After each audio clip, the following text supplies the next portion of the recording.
sometimes the thing is, when we say aliens created humans, we usually tend to think that aliens use the same thing as a human would use to create a species. Like taking a rabbit, take it into a lab, modify something, make a mix in a Vial. Or whatever, and then put a syringe on it and wait for it to transform, or open it and change something inside. So that's how humans would do it. But people from other places, Right, other dimensions, from other worlds, they don't usually travel from one world to the another. They use interdimensional realities in order to do something. So basically, there are many species that never visit this world, but they modified the life in this world through the sixth dimension. because we're existing on all these planes, right? Like, exactly.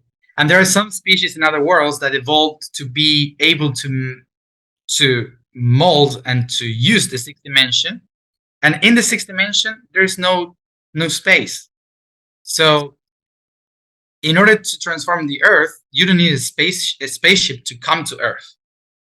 You just have to enter the frequency of Earth, and from where you are, modify the plant, and the plant will modify here through layers of time. So for them, it's just a second, but for the Earth, it could take 1,000,000 years. Yeah. Until the light is modified. So that's why what we see as evolution is actually a lab work in other planet. So why don't they just, why do we not get modified to the point that we are incapable of evil and destruction and disharmony? Why wouldn't we get modified up? We need a glow up.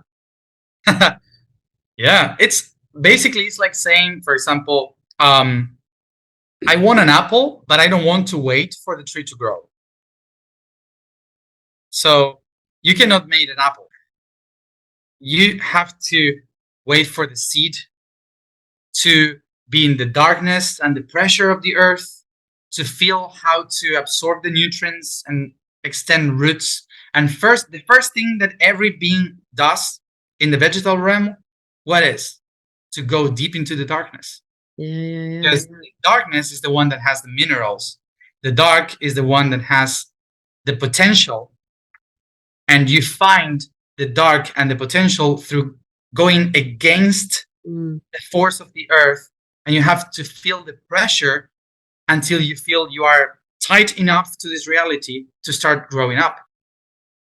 So when you take the understanding of how a plant grows, you will understand why, in order to become an aware human being, you first have to go deep into the darkness.